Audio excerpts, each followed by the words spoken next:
¿Qué dice la gente? Bueno, estamos aquí en Gdansk, en Polonia, y hoy tenemos un invitado muy especial que solamente habla polaco e inglés, entonces vamos a continuar la entrevista en inglés. So Robert, thank you very much for being here, for giving this interview to our channel Bombillo Amarillo in YouTube.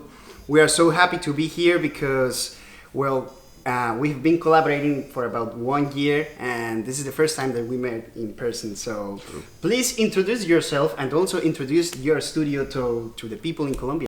No le creas, compadre. Así le dijeron a mi hermana y ahora estoy lleno de sobrinos. Yep, I'm Robert. I'm producer from GS Animation Studio from Poland, Gdansk. And yeah, I'm happy to talk to you and meet you in person finally.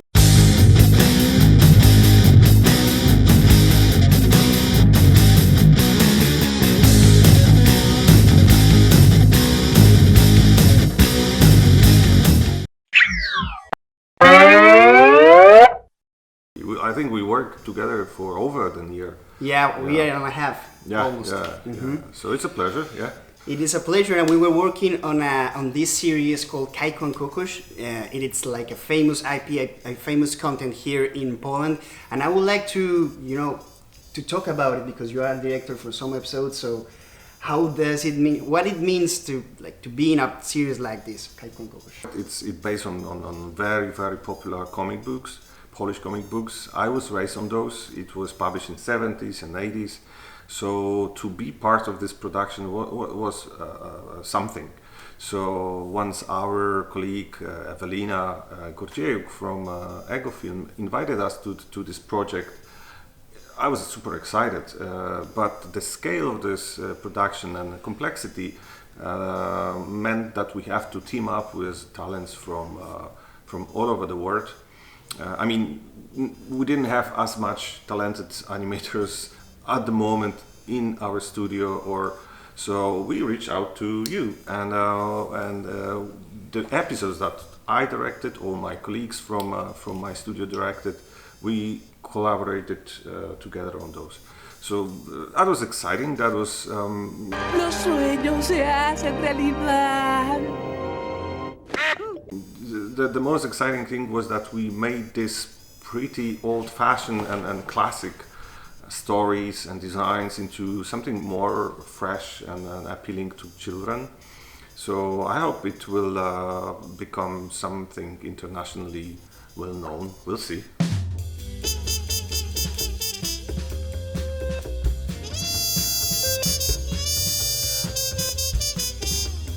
A Colombian part of the team, it's been working there, so it's a reason to see it in Colombia also. I think it should be even available in Colombia. Yeah, it is. Yeah. I already saw my name in the So the credits. how does it sound in Spanish? I don't know, Kajko y Kokosz.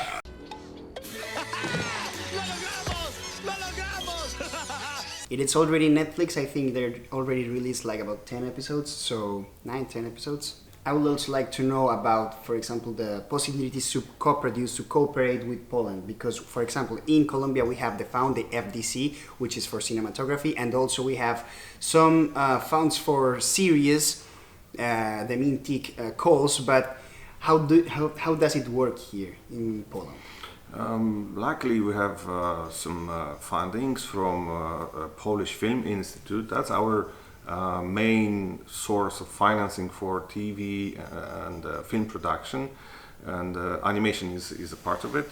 Mm-hmm. So we can access the funds for the production, development, but also we have regional funds. Like some regions in Poland have its own funds, and we have in our city as a new thing in Gdansk we have also a film fund. We have some extra financing from broadcasters, which is not huge, but it's available, and we have so-called cash rebate. And cash rebate is like something connected only with financing tools, so we can do our own finance with that tool, our productions or co-productions or service projects like, I don't know, let's say Hollywood producer will come to us and say, let's, I don't know, produce something, and we can have 30% of spends back. It's not a huge amount of money we can raise, but it's enough to keep the production going and create our own new IPs. And with every year, there's more and more Polish TV series, animations released. So it's growing, yeah.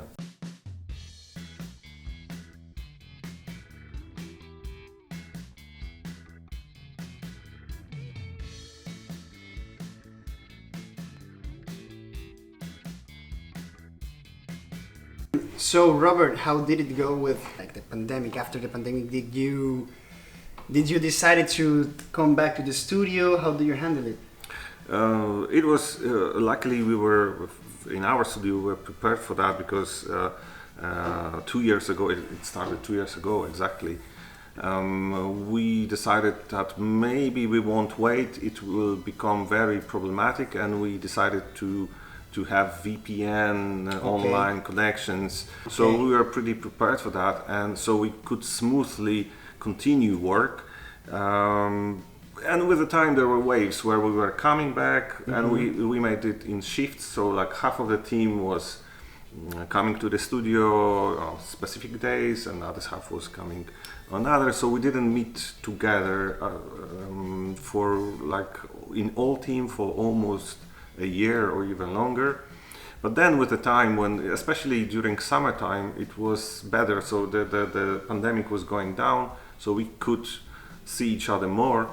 But actually last autumn it hit it again, so we had to go online again, and we had to come back to online and mixed collaboration. And just for its first month, I think we are back to the studio without any restrictions, let's say, because we are all vaccinated 3 times, and I think it's this have to come back to normal, as like with all other diseases. Yeah, I see that here in Poland. It's like everybody in the street, nobody has masks. It's like normal. And I would like to also to know about how many are in your studio and how old is the company. This year we'll be celebrating our 18th birthday, let's say. So we'll be fully adult. So we are grown up. Yeah, grown up. Now I'm 22. Each day I think it's cool. I never grew up. I'm 5 years. We are 18 years on working as a studio. We, with my partners Łukasz and Marcin, who started the studio all that years ago. We worked together before, so it was like natural that we decided to establish company. But before we did it informally and as a freelancers.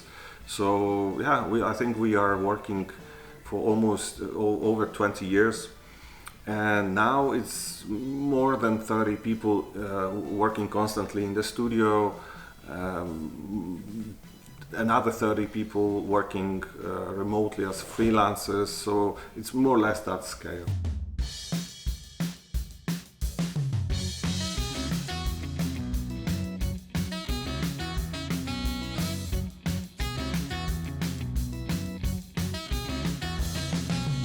Could you give us like names of productions that you think that you provide animation services, or your own IPs that are kind of I mean Colombia, I don't know if it's that recognizable, but yeah. I can tell you about one IP.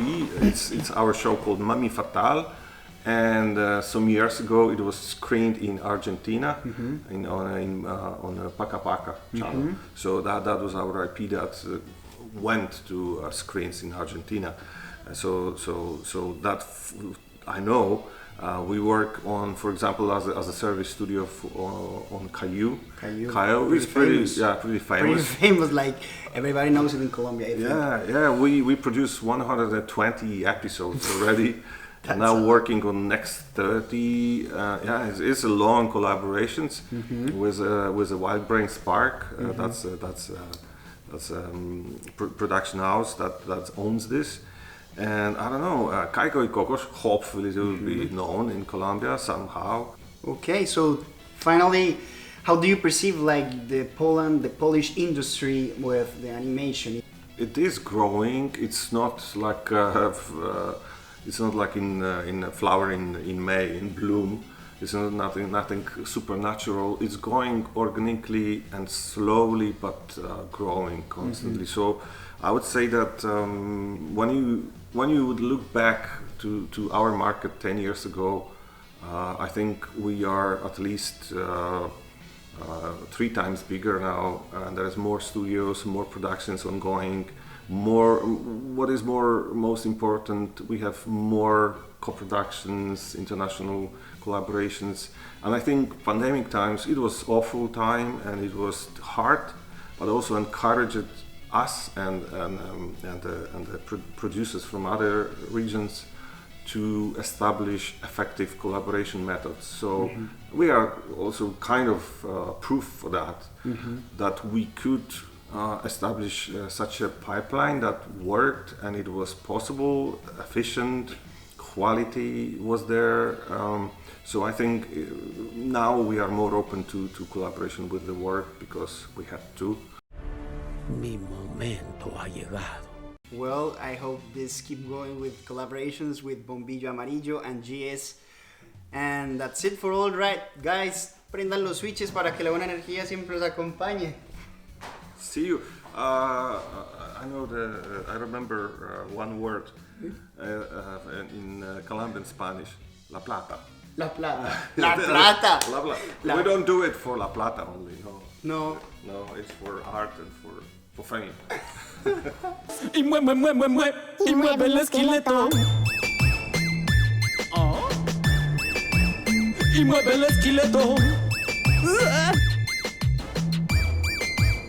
Y mueve el esqueleto.